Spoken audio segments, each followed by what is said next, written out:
Welcome to footballgameplan.com, where football makes sense. I'm Memory Hunt, the czar of the playbook.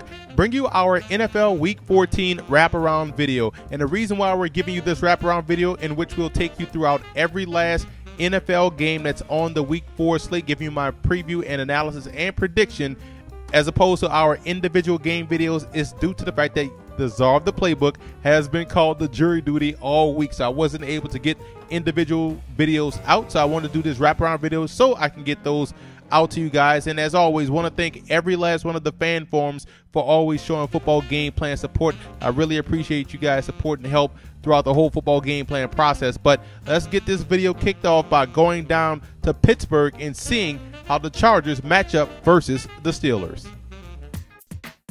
Chargers taking on the Steelers. When you look at the matchup, you look at all the turmoil that came out this week for the San Diego Chargers, you wonder how much that will affect the ball game. In my opinion, I don't think so. I think the Chargers still rally around their coach, still are able to put points on the board. The problem is the Pittsburgh Steelers get Ben Roethlisberger back healthy, and that's going to make this game one-sided. I think Pittsburgh wins. They have to keep pace with the Bengals, so look for Ben Roethlisberger to show no rust or no ill effects from his rib injury as they knock off the San Diego Chargers.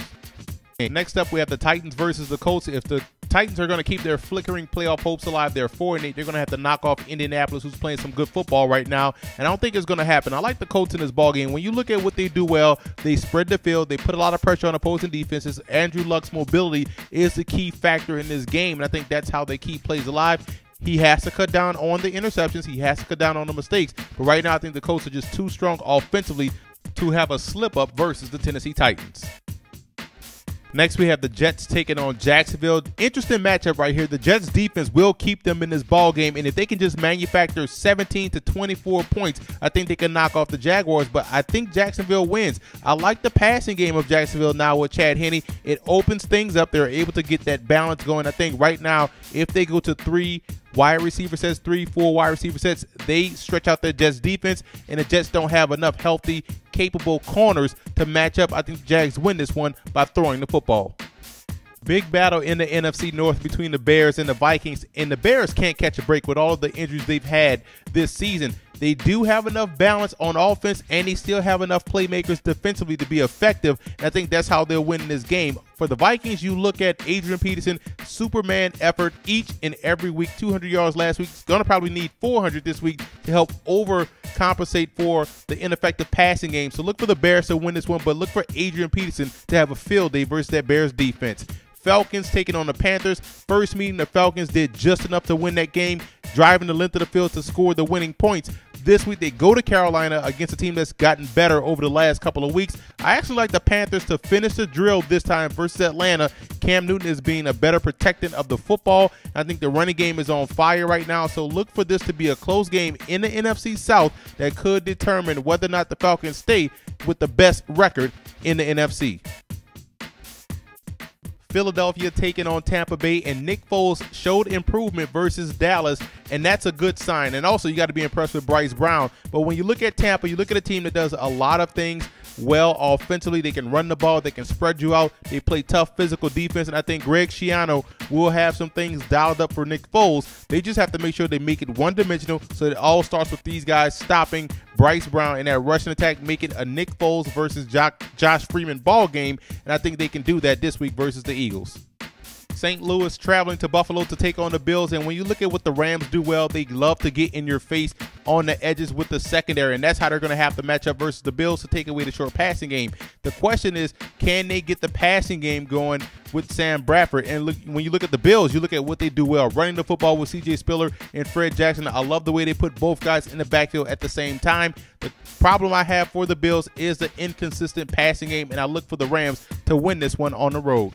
Dallas taking on Cincinnati, and you see the difference that DeMarco Murray makes when he's in the backfield. He's a premier runner in this league, and they're going to need a lot of him this week versus Cincinnati to keep the balance going. But when I look at the Bengals defense, I look at a team that does a great job of pushing the pocket. Their offensive line has picked up the pace, and they're running the football all over the field as well. They play with a great balance, and Andy Dalton is protecting the football. If they don't turn it over versus Dallas, they could win this game. Look for this one to be one of the best games of the weekend. I like the Bengals. battle in the Beltway between the Ravens and the Redskins. When you look at the Ravens offense, we know about Ray Rice and what he can do to a defense. The question is, can the passing game get up to speed? If they can do that, they can have a lot of success versus the Redskins secondary. But when you look at Washington, you look at a team defensively whose secondary is a question mark, although they have a talented guy in D'Angelo Hall that can make plays on the ball. But I don't think their secondary will be as involved this week. More likely the front seven stopping Ray Rice, and I think on offense they have what it takes to put pressure on that Ravens defense. Chiefs versus Browns, you have to be impressed with Brady Quinn, the person, and you have to be impressed with what he did last week, the player, getting this team on pace, moving the football, and not turning it over. I like that about that offense, what I saw last week versus the Panthers. The Browns are playing with a bunch of rookies at quarterback, running back, wide receiver, and also on the defensive side of football, but they're playing as a team. They're playing effective. This will be a dangerous team moving forward, and I think they'll win this game versus Kansas City. Miami travels out west to take on the 49ers, who's looking to rebound from a loss to the Rams, and the Dolphins have a legit shot to win this game. Why? They can run the rock downhill versus this 49ers defense, in my opinion. Look for a heavy dose of Reggie Bush and Daniel Thomas. The question is, can Ryan Tannehill make plays vertically down the field? And I don't think so. This 49ers defense, this front seven is nasty. They get after it, and those linebackers are quite possibly some of the best coverage linebackers in the league. Look for the 49ers to win this game at home.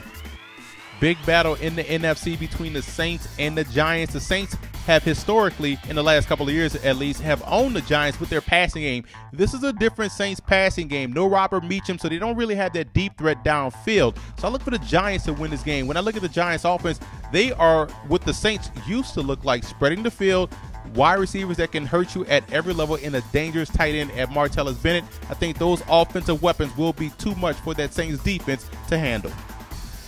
Next, we have a battle in the NFC West between the Arizona Cardinals and the Seattle Seahawks, and it's a shame that the Cardinals' defensive effort is being wasted week in, week out because of the offense's inability to put points on the board. If they can just get consistent play from the quarterback, I think this is a dangerous team. But when you look at Seattle being led by a rookie quarterback, Russell Wilson, who's quite possibly the Rookie of the Year, leading this team into the playoffs, I don't think they have a slip-up, and even without their star corner, I think they still have enough defensively to shut down Arizona's offense.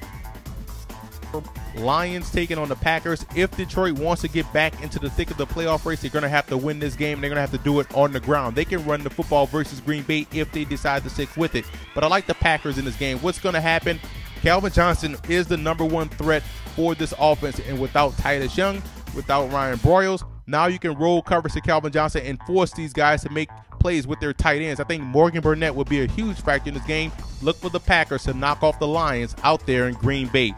Spotlight game of the week as the Texans take on the Patriots. This could have the look of a playoff game because both teams are very strong and will make a play for the Super Bowl, in my opinion. The Texans have the defense. They have the running game to be effective out there in New England. I don't think they have the passing game as of yet. A little bit one-dimensional in their approach, although effective, still one-dimensional. And the Patriots will go 4 and 5 wide receiver sets, widen out those rush lanes, widen out those zone responsibilities, and taking advantage of the short to intermediate passing game. Look for the Patriots to win this one at home over the Houston Texans.